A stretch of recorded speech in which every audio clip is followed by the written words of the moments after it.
Well, now we move forward a little further into the structuring. We're assuming now the church is growing. You've got maybe multiple cell groups, and you've got different age groups, and different needs are beginning to be identified that maybe need to be addressed. And so you begin to expand the ministries of the churches as God has opened up opportunities, if you've identified needs, and you empower the local people to lead those ministries. So at this point, you may also formally call leaders or elders to make that a formal leadership team. You initiate those new ministries and structures that are going to meet those needs. We find this really in the book of Acts, in Acts chapter 6, don't we? Remember, the early church was meeting in Jerusalem, and they were caring for the widows. There were needs that needed to be met. There were widows that didn't have provision, and so food was being distributed among the widows.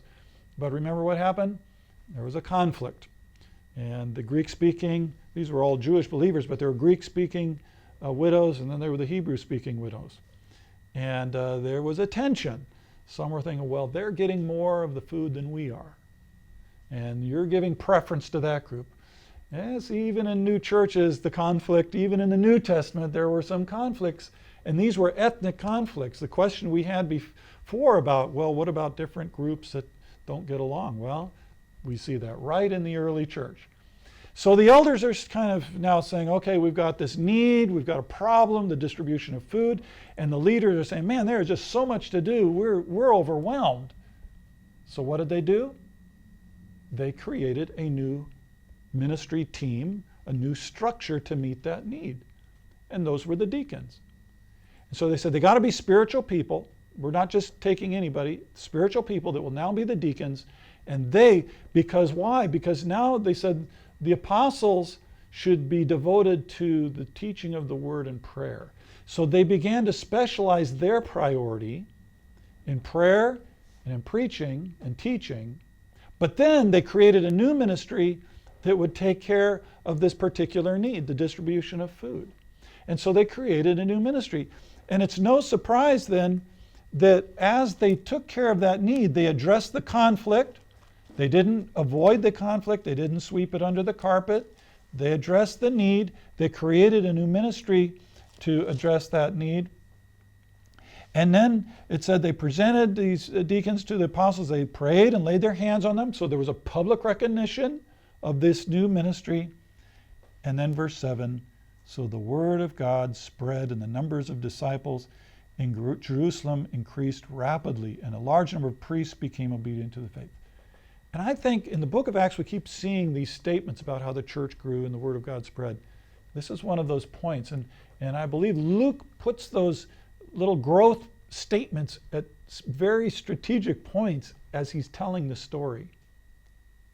And I think right here he's making a point that when the church addresses the needs, when the church finds new ways to meet those needs, when the church has both the priority of prayer and teaching the word, as well as meeting people's physical and emotional needs, and creates a structure to do that,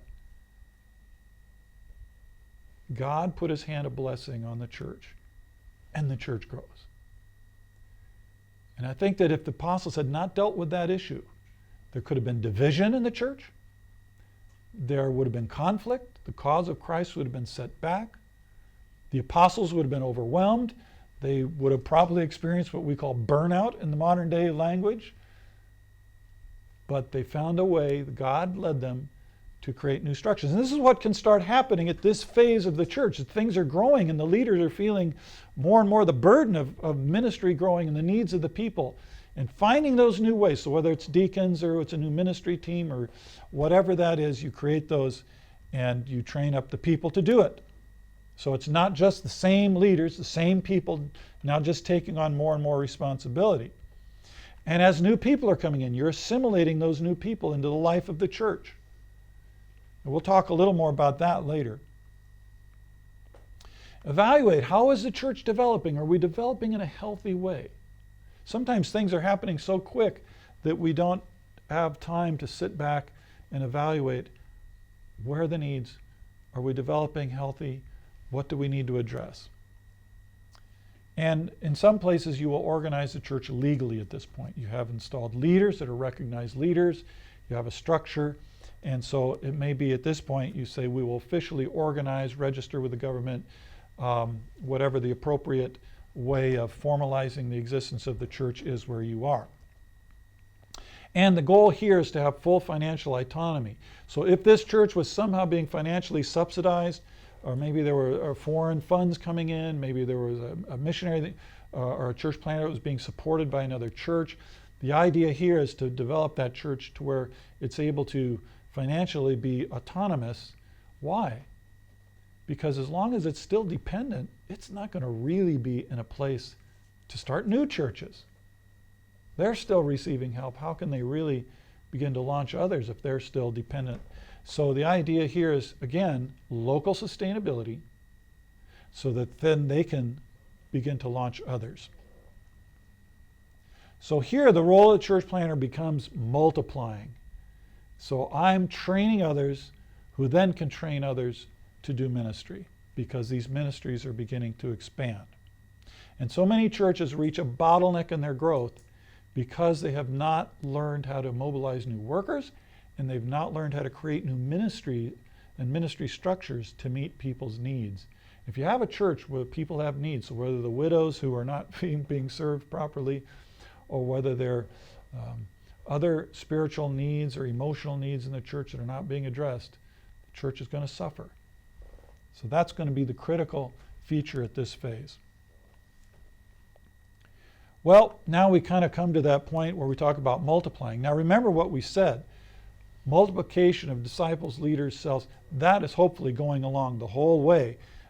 So now we're talking about multiplying the church and really reproducing churches, not just disciples, leaders, and cells. So now strengthening and sending is the idea. So we want to sustain evangelistic thrust. Many times a church plant, it's a lot of work. It's hard work. And you've got a lot of new believers now. And these new believers, they come with all kinds of issues and concerns and maybe counseling. And so you're investing more and more energy in caring for the believers.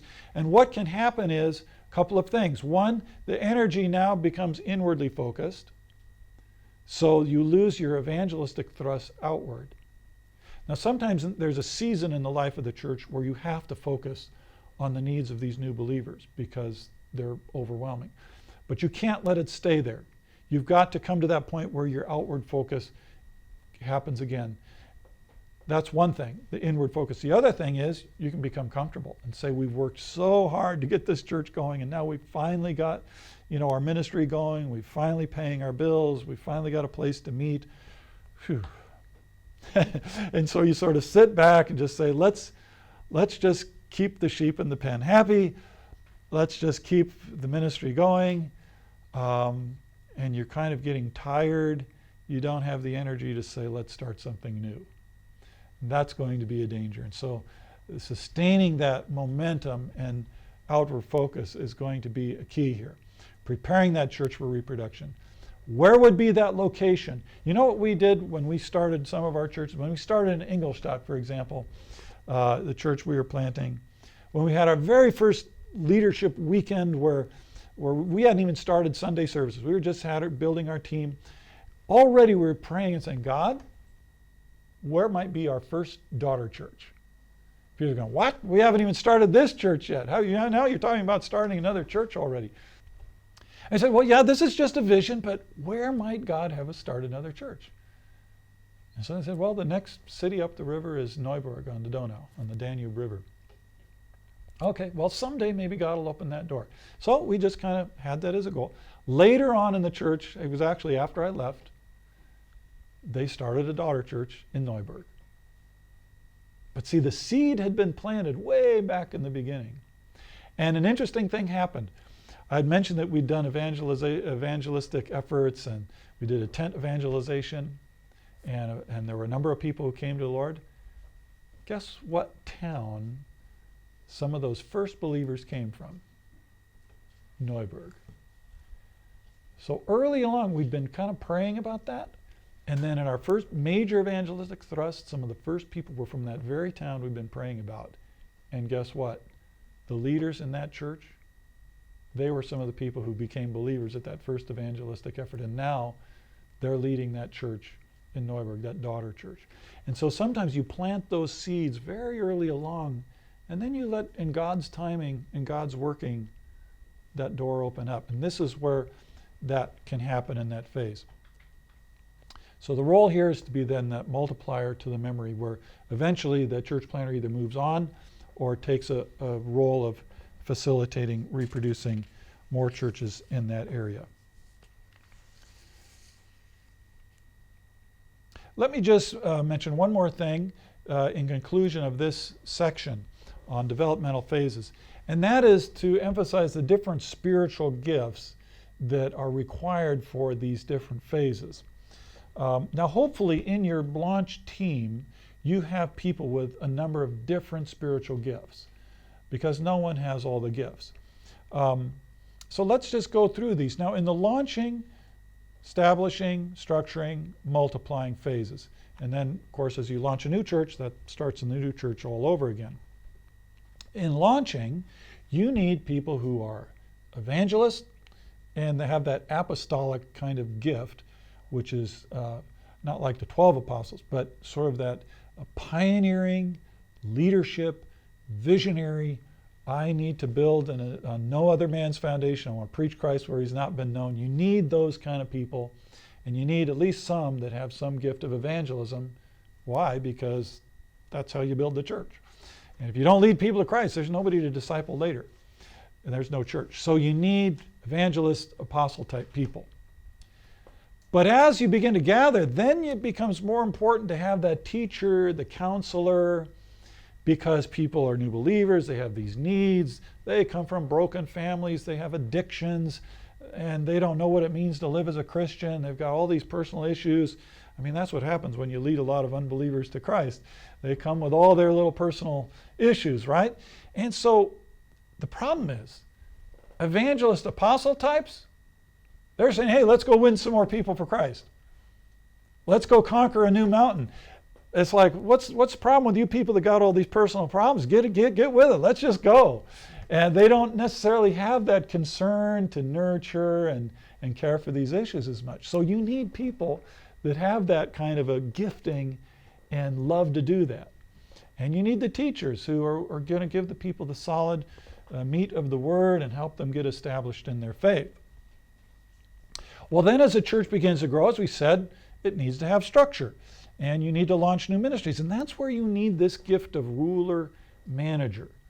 People just kind of know how to organize things.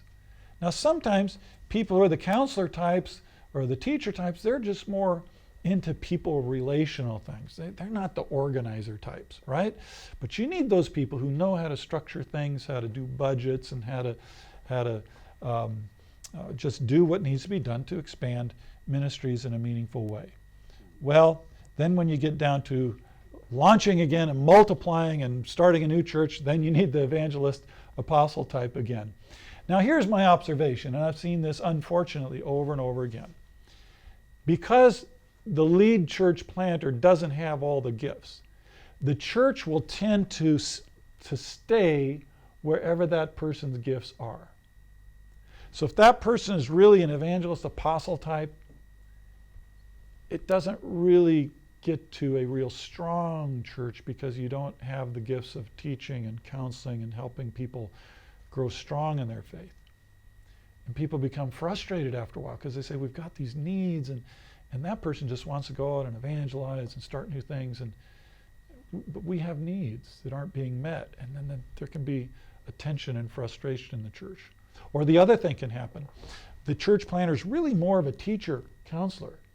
And so as soon as that church kind of gets up and going, the emphasis shifts to teaching and caring for the sheep. And like we said, then you lose the outward focus. And the church kind of just sits there for a while. It doesn't grow. You have to be sure. You say, well, gee, if the church planter doesn't have all the gifts, what do you do?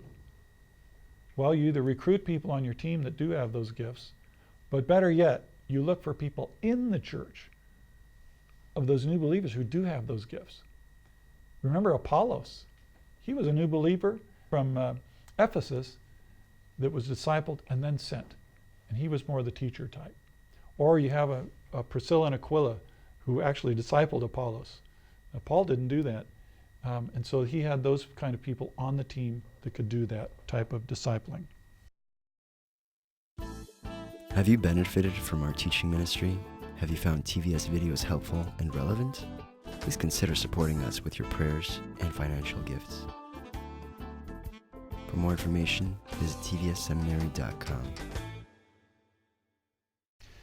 So here's a few questions for you to be thinking about as application. Examine the various phases of your church where its development is and discern where it's at. What steps are necessary to take your church to the next level? Has it gotten stuck at one of those points and is not really developing further to be healthy and to be reproducing?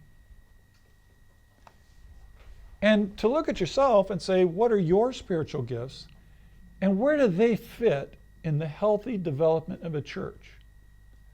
Maybe you're not that pioneering evangelist type, but you are maybe more of the organizational manager type, and that's where your gifts really fit.